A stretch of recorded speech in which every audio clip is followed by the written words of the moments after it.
than others. And my understanding is that the positions that would save the most money are not positions that people want frozen. So, I mean, that's part of the equation also. I guess there's a lot of things we would like, but there's also a $28 billion hole at the state and a big one building here. So wants and needs are kind of irrelevant sometimes. Absolutely. That's all I have at this point, Mr. Chairman. Okay. Supervisor Pinch's question. Back to this on page 6 of 6 here, the encourage the voluntary time off. To me, this is real important for the short term, because I think if we could encourage voluntary time off between Christmas and New Year's, that's the optimum time for people to take voluntary time off, because that isn't normally the time where the public comes in to get a building permit or deal with county services. So I really think that it says here encourage voluntary time off, for the employees that can and department heads that can make those adjustments. I think between Christmas and New Year's is the optimum time to do that. So I would hope that would start immediately. When I say encourage, I mean really have department heads, talk to their employees and see if that could be done. I think we can do better than the $15,000.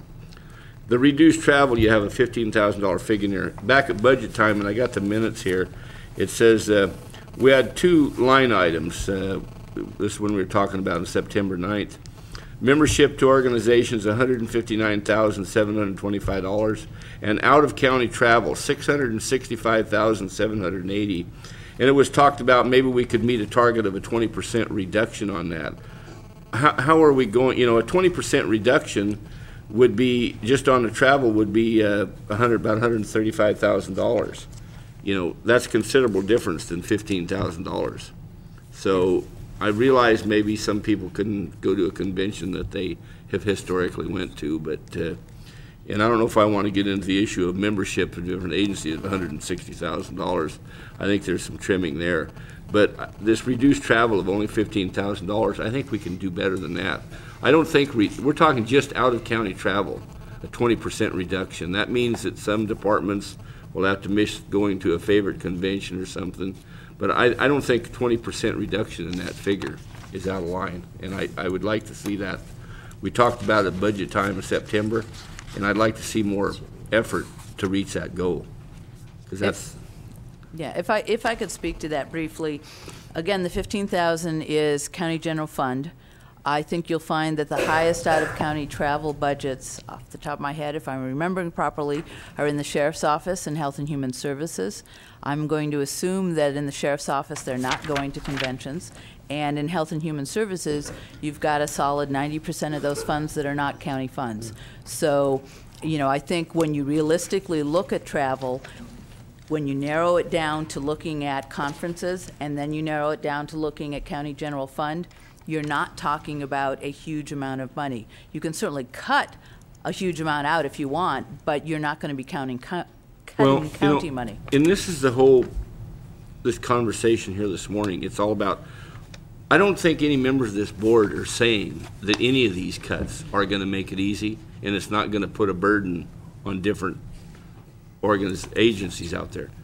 We're beyond that. The point of it is, our revenues are decreasing. We're going to have to make some tough choices.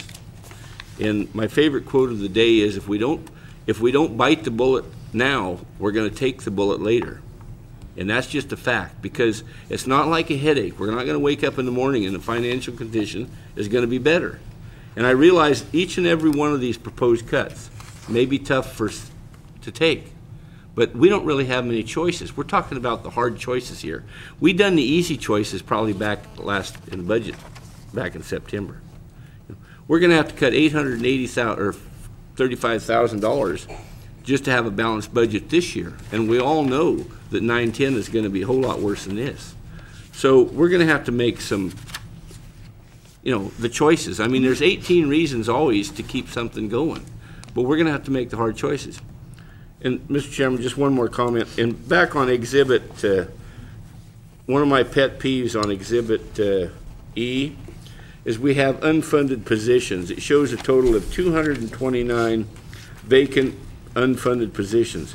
Why are we carrying all that still on the books? That's been my peeve for the 2 years here I've been on the board. that's not even sound bookkeeping. We're not gonna be able to afford those 229 positions.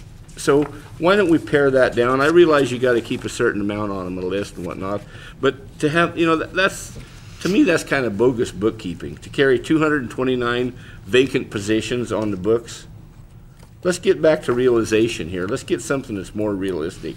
That's not even realistic. So I've been harping on this for 2 years, and it's just, it makes no sense to put in this document where we got 229 vacant positions. There's no money for them. They're not there now. Eliminate most of those positions. Get to a realistic figure of vacant positions, because that's not, in any shape or form, that's not realistic. That's plenty for now, Mr. Chairman. Thank you. Thank you, Supervisor Pinches. Okay, please continue. Okay, well, I was just going to, I've been handed by a very responsive individual, the total of regular full-time equivalent county employees, that includes elected and part-time employees in that full-time equivalent, is 1,384 positions. And extra help there Just missed it. 159. So just wanted to let you know, and now I'll turn it over to Jennifer and Meredith. Thank you. Thank you.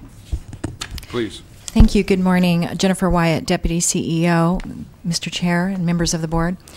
Today in your packets, you've been provided with an executive summary brief outline which highlights the exhibits that have been provided to you today. I have gone through and basically just highlighted the key important factors of each exhibit, mostly for your information and to bring back to the board today some information that was requested during the final budget hearings.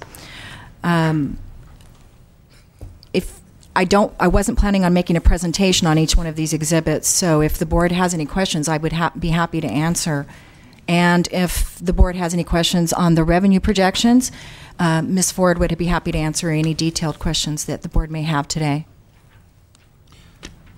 To the board, questions on the executive summary and the outline. Supervisor. Well, I said it was the same one. First of all, it's very self-explanatory here. I don't think you have to go through it.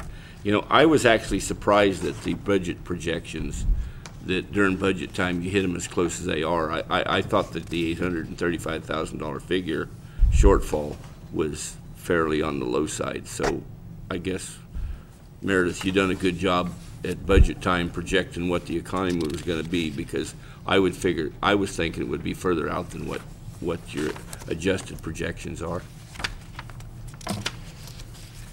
Thank you, Supervisor. Other comments? Supervisor Smith. There. Ms. Wyatt,